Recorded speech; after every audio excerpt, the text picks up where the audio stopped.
하나님께서 오늘 우리에게 주시는 말씀은 데살로니가전서 5장 16절에서 18절의 말씀입니다. 신약성경 데살로니가전서 5장 16절에서 18절 333쪽입니다.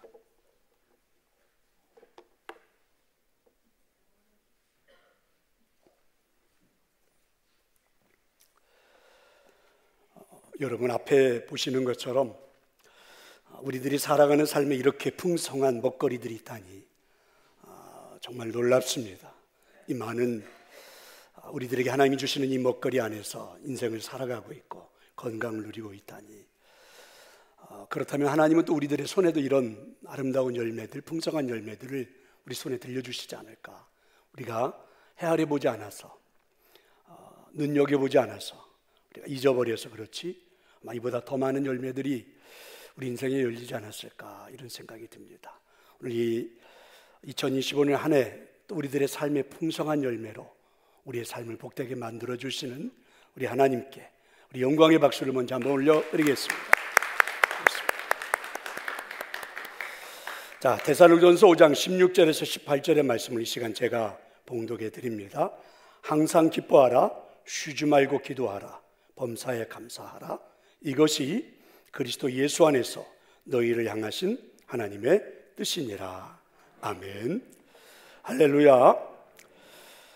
헬렌 켈러가 어느 날 숲속을 다녀온 친구에게 한번 물어보았습니다. 너는 그 숲속에서 무엇을 보았니? 그랬더니 이 친구가 이렇게 대답을 해요. 뭐 별반 특별한 것이 없었다, 이렇게 말하는 겁니다. 헬렌 켈러는 이해할 수가 없었죠. 아니 어떻게 두 눈을 가지고, 그렇죠? 그리고 두 귀를 열고도 별로 본 것도 특별히 들은 것도 없다니, 할 말조차 없다니, 기가 막힌 일이라, 이런 생각이 들었습니다.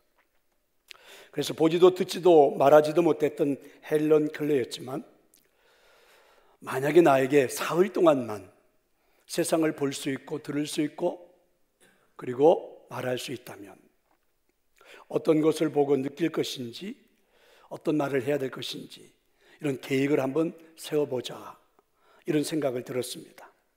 그래서 이것을 내가 사흘 동안 볼 수 있다면, 이런 제목으로 애틀랜틱 먼슬리라는 그러한 잡지에 1933년 3월 5에 발표를 했습니다.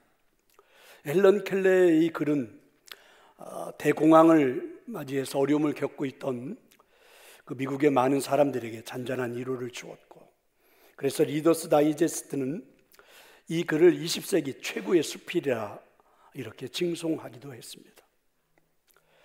그 글의 내용을 제가 일부를 잠깐만 여러분들에게 읽어드리도록 하겠습니다. 헬렌 켈러는 만약 내가 사흘 동안 볼 수 있다면, 첫째 날 나는 친절과 겸손과 우정으로 내 삶을 가치 있게 해준 설리번 선생님을 찾아가 이제껏 손끝으로 만져서만 알던 그녀의 얼굴을 몇 시간이고 물끄러미 바라보면서 그 모습을 내 마음속에 깊이 간직해 두겠다. 그리고는 밖으로 나가 바람에 나풀거리는 아름다운 나뭇잎과 들꽃들, 그리고 석양에 빛나는 노을을 보고 싶다. 둘째 날 먼동이 트며 그리고 밤이 낮으로 바뀌는 웅장한 기적을 보고 나서 서둘러 메트로폴리탄에 있는 박물관을 찾아가 하루 종일 인간이 진화해온 궤적을 눈으로 확인해 볼 것이다. 그리고 저녁에는 보석 같은 밤하늘의 별들을 바라보면서 하루를 마무리하겠다. 셋째 날에는 사람들이 일하며 살아가는 모습을 보기 위해 아침 일찍 큰 길에 나가 출근하는 사람들의 얼굴 표정을 볼 것이다. 그런 후에 오페라 하우스와 영화관에서 공연들을 보고 싶다. 어느덧 저녁이 되면 네온 사인이 반짝거리는 소인도에 진열되어 있는 아름다운 물건들을 보면서 집으로 돌아와, 한번 잘 들어보세요. 나를 이 사흘 동안만이라도 볼 수 있게 해주신 하나님께 감사의 기도를 드리고 다시 영원히 암흑의 세계로 돌아가겠다, 이렇게 고백을 했습니다. 헬렌 켈러가 그토록 보고자 소망했던 일들을 사실 우리는 날마다 일상 속에서 특별한 대가도 지불하지 않으면서 보고 느끼고 말하면서 살고 있지 않나. 그게 얼마나 우리 인생의 헬렌 켈러 이야기처럼 본다면 기적 같은 일인데 왜 우리는 기적을 모르고 살아갈까? 누구나가 다 경험하며 살고 있는 것처럼 왜 우리는 잊어버리고 사는 걸까? 그래서 헬렌 켈러는 이렇게 말을 했습니다. 한번 잘 보세요. 내일이면 귀가 안 들릴 사람처럼 새들의 지저귐을 들어보라.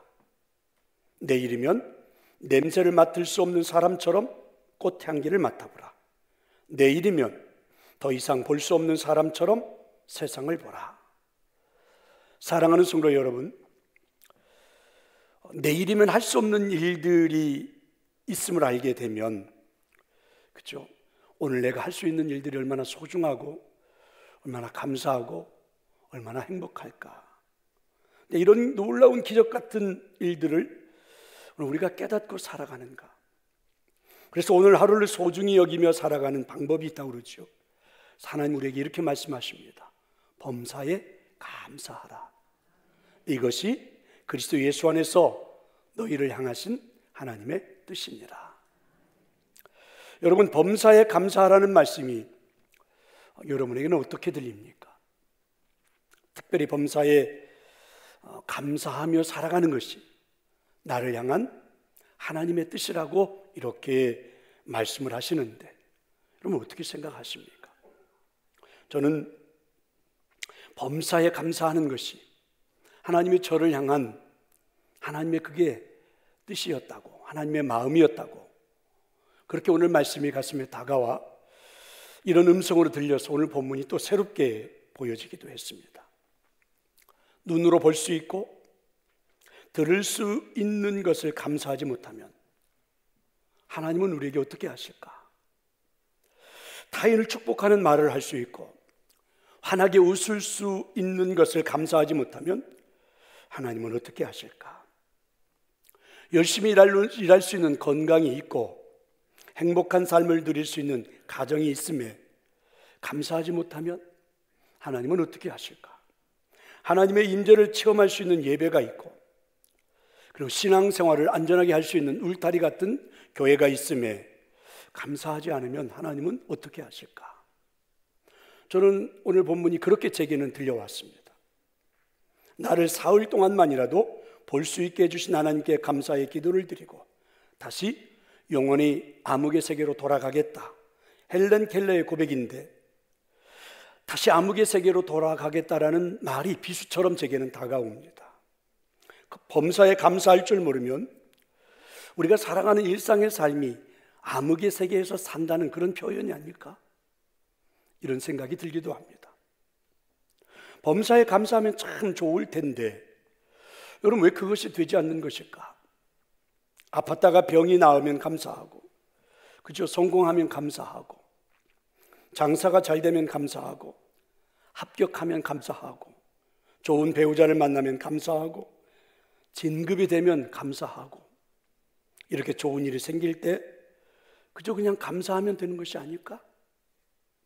그런데 나를 향한 하나님의 뜻은 그렇지가 않습니다. 범사에 감사하라.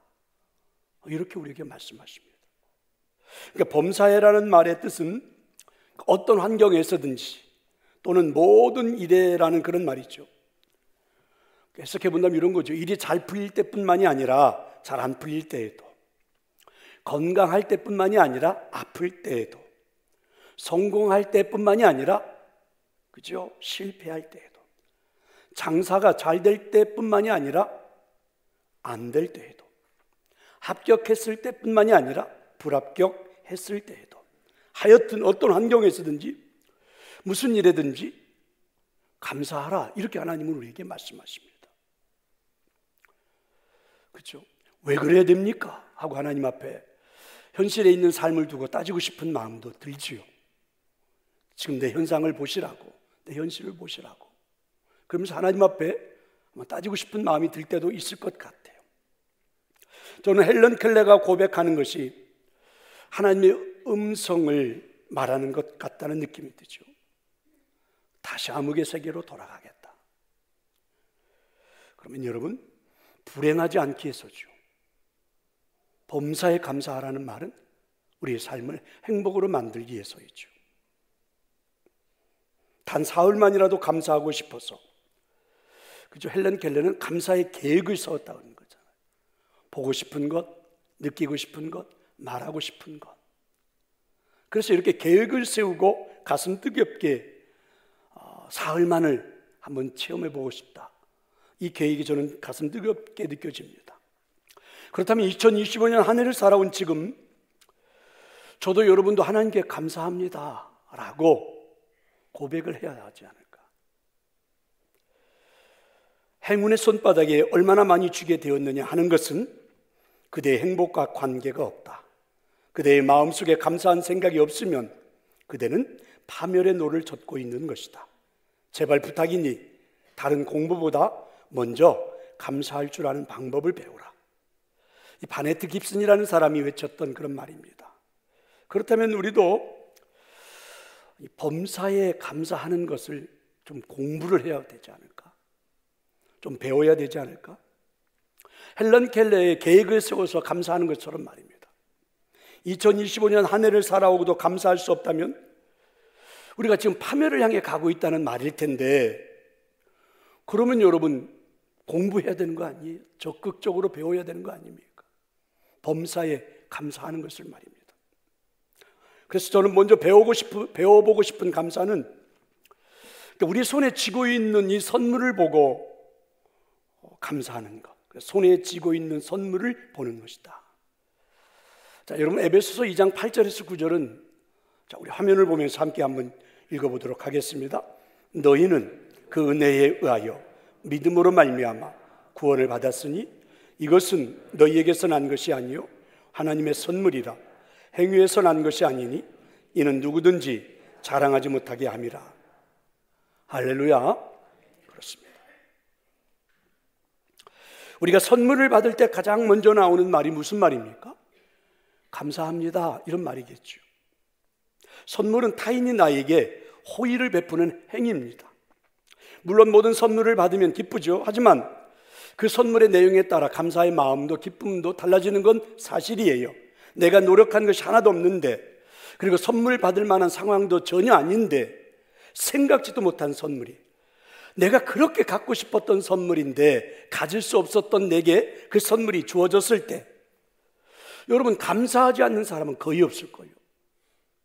다 감사합니다 이렇게 말이 저절로 나오지 않을까? 성도 여러분, 지금 저와 여러분이 손에 쥐고 있는 이 구원의 선물에 대해서 어떻게 생각하십니까? 느껴지긴 하시나요? 지금 구원이라는 하나님의 선물을 손에 들고 있거든요. 값을 따질 수도 없는 선물이에요. 나의 능력으로는 절대 소유할 수 없는 선물입니다. 선물의 가치도 사실 나는 헤아리기도 어렵습니다. 하지만 분명한 것은 내 인생에 지금까지 없었던 최고의 선물인 건 분명해요. 그러면 먼저 감사합니다 이렇게 말할 수 있어야 되지 않을까? 아침에 눈을 뜨고 일어나면 먼저 그 선물을 보고 감사합니다. 일상을 살아가면서 수시로 감사합니다. 설령 일이 잘 풀리지 않아서 힘들어도 감사합니다. 그래야 하지 않을까? 아니, 이렇게 말하는 게 더 좋을 것 같아요. 그렇게 계획을 세우고 우리 감사하는 것들을 배워봅시다.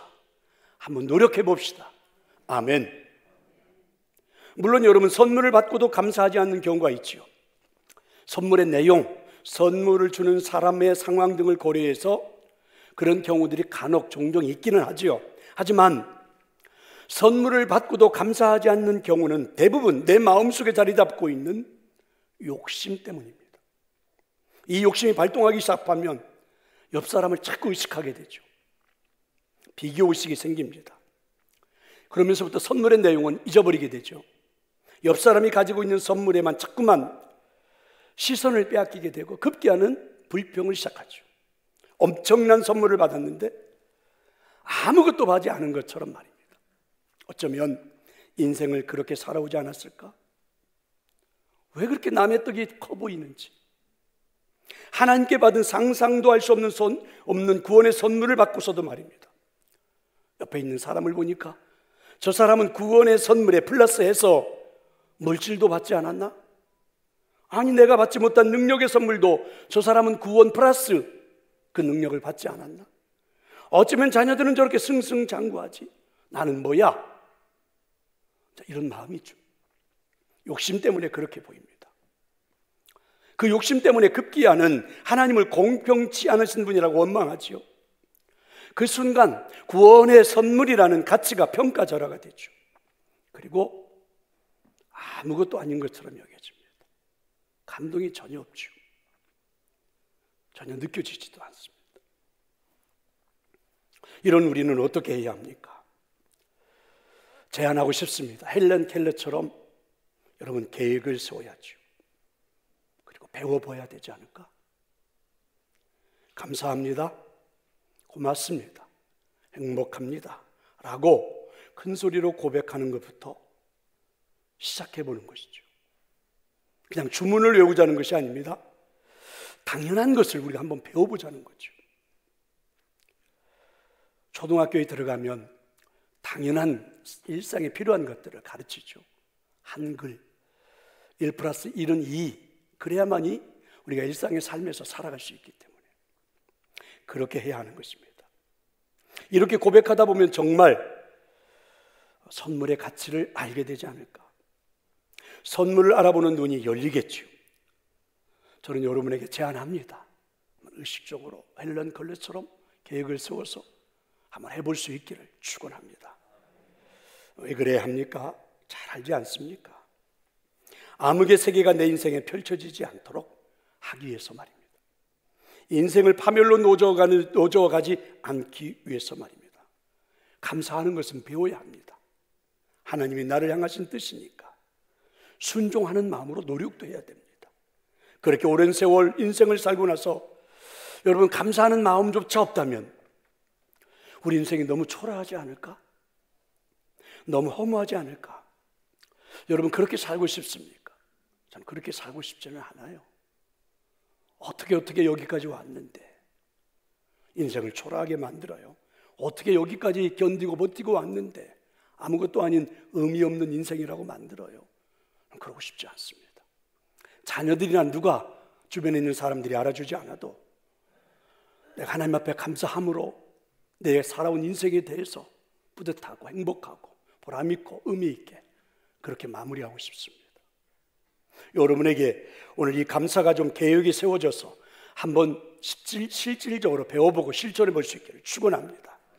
또 한 가지 배우고 싶은 감사는 모든 것이 잘 될 수 있음을 신뢰하는 것입니다. 로마서 8장 28절입니다. 자, 우리 화면을 보고 함께 한번 읽어보도록 하겠습니다. 우리가 알거니와 하나님을 사랑하는 자 곧 그의 뜻대로 부르심을 입은 자들에게는 모든 것이 합력하여 선을 이루느니라. 여러분 내 삶의 모든 것이 선이 될 수 있음을 신뢰하는 것, 그래서 믿고 감사부터 한번 시작해보는 것, 고백해보는 것입니다. 내 삶의 모든 것들은 합력하여 선을 이룰 것이다. 믿으시기를 축원합니다. 하나님을 신뢰하는 자가 누릴 수 있는 행복입니다. 설령 힘든 일이 닥쳐도 하나님은 그것을 선으로 바꾸신다. 여러분 요셉이 얼마나 억울함을 당하고 고생을 했습니까? 형들에 의해서 죽임을 당할 뻔하고 형들에 의해서 애굽의 종으로 팔려가죠. 아버지와 생리별을 합니다. 애굽의 시대장 보디발의 집에서 노예로 살다가 보디발의 아내의 그 무고한 고소 때문에 그죠? 결국은 성폭행의 누명을 뒤집어 쓰고 감옥으로 가죠. 여러분 요셉의 인생을 두고 보면 이런 생각이 들어요. 이렇게 억울한 일이 있을 수 있을까? 일이 안 풀려도 이렇게 안 풀릴 수가 있을까? 무슨 인생이 이럴까? 10대 소년이 감당하기에는 너무나도 가혹하다는 생각이 들죠. 아니 무슨 놈의 삶이 이래? 이런 탄식이 절로 나오죠. 사실 오늘 이 자리에서 예배하는 성도들 중에도 그렇게 탄식하고 싶은 분들이 계실 겁니다. 뭔 놈의 인생이 이런가? 내일은 괜찮을 줄 알고 살아왔는데 왜 살아봐도 왜 이런 거야 도대체? 내 인생이 언제쯤 그냥 이러다가 한 번도 제대로 웃어보지도 못하고 죽는 걸까? 막 이런 생각도 우리에게도 사실은 들죠. 근데 여러분, 요셉을 볼래요? 나중에 형들을 만나서 요셉이 이렇게 고백을 합니다. 창세기 50장 20절인데요. 당신들은 나를 해하려 하였으나 하나님은 그것을 선으로 바꾸사 오늘과 같이 많은 백성의 생명을 구원하게 하시려 하셨나니. 그러니까 형들은 나에게 악으로 대했습니다. 죽이려 했고 노예로 팔았고 형제들에게 해서는 안 될 최악의 일들을 형들이 한 거죠. 있을 수 없는 일입니다. 여러분, 아무리 미워도 그렇지 어떻게 동생을 죽입니까? 아무리 미워도 그렇지 어떻게 동생을 노예로 팔아요? 그래서는 안 되는 일입니다. 죽일 수도 없고 팔아버릴 수도 없는 일이 아님. 악해도 형제들이 너무 악합니다. 하지만 하나님은 형제들의 악을 요셉의 인생에는 선으로 바꿔주셨죠. 형제들의 악한 일들을 하나님은 내 인생에 성공할 수 있는 일들로 바꿔주시는 그런 분이십니다. 전혀 다른 삶으로 인도해 주시죠. 그렇죠? 요셉도 상상할 수도 없었던 일들이 그 앞에 펼쳐진 겁니다. 성도 여러분, 하나님이 우리를 여기까지 인도하셨습니다. 아멘. 하나님은 나를 지켜주셨습니다. 하나님 우리를 보호해 주셨습니다. 필요한 것을 공급해 주셨습니다. 우리를 치유해 주셨습니다. 우리가 보지도 못하고 생각지도 못하는 수많은 일들을 합력하여 선이 되게 하셨고 여기까지 인도해 주신 줄로 믿습니다. 우리가 믿고 있는 하나님을 여러분 끝까지 신뢰할 수 있습니까? 무엇을 배워야 합니까? 신뢰하는 것. 하나님을 믿는 것은 계획을 세워서라도 배워야 되지 않을까? 내 삶에 일어나는 모든 일들이 합력하여 선이 될 수 있다. 나는 불가능하지만 하나님이 동행하시기에 가능하다. 배우고 계획을 세우고 노력해봐서 그죠? 시도해보는 것이죠. 어떻게? 이 몸이 반응할 정도로. 누가 와서 내 몸을 확 누르면 감사합니다. 누가 가다가 살짝 스치기만 해도 감사합니다. 이렇게 내 몸이 반응할 정도로. 어느 교인이 무속인을 만났다고 그러죠. 무당을 만난 겁니다. 그러면서 이야기를 주고받았어요. 교인이 이렇게 말을 했습니다. 당신을 찾아와 구술하는 사람들이 주는 돈으로 먹고 사는데 그들이 감사하지 않습니까? 이렇게 물었더니 이 무속인이 대답하기를 우리는 감사할 수도 없고 하면 안 됩니다. 이렇게 대답을 하더라는 거죠. 다시 물었으면 왜 감사하면 안 돼요? 그랬더니 이 무속인의 대답이 굉장히 충격적입니다. 감사하면 귀신이 도망쳐버립니다. 자기에서 귀신이 도망쳐버리면 더 이상 무속인을 할 수가 없잖아요. 여러분, 귀신은 감사가 없다는 말이겠죠. 아니, 감사를 못하게 만든다는 말이겠죠.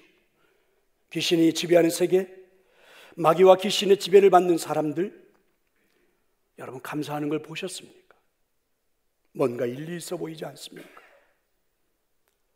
근데 이걸 여러분 역으로 한번 우리가 해석을 해보면 감사하면 귀신이 떠나가는 것 아닐까? 감사하면 내게서 마귀가 떠나가는 것이 아닐까? 그래서 모든 것이 합력하여 하나님이 선이 되게 하시는 것이 아닐까?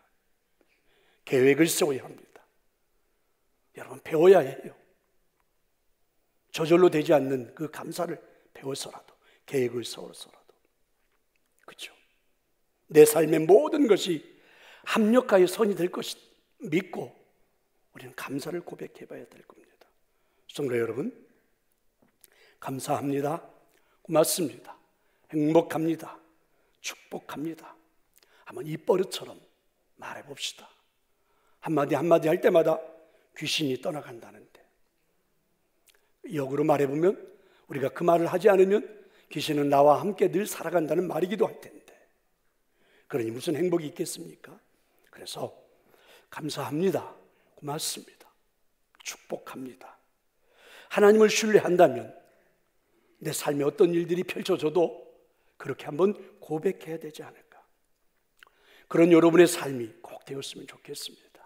오늘 추수감사절은 다시 한번 우리에게서 악한 영들이 떠나버리고 내 가슴에 뜨거움이 살아나고 내 입에서 감사라는 말이, 축복이라는 말이 절로 나올 수 있는 그런 삶을 한번 회복해보는 그런 역사가 있기를 축원합니다. 자, 우리 감사합니다, 고맙습니다, 행복합니다를 한번 찬양으로 한번 고백해보는 그런 시간입니다. 함께 한번 찬양하면서 고백해보겠습니다.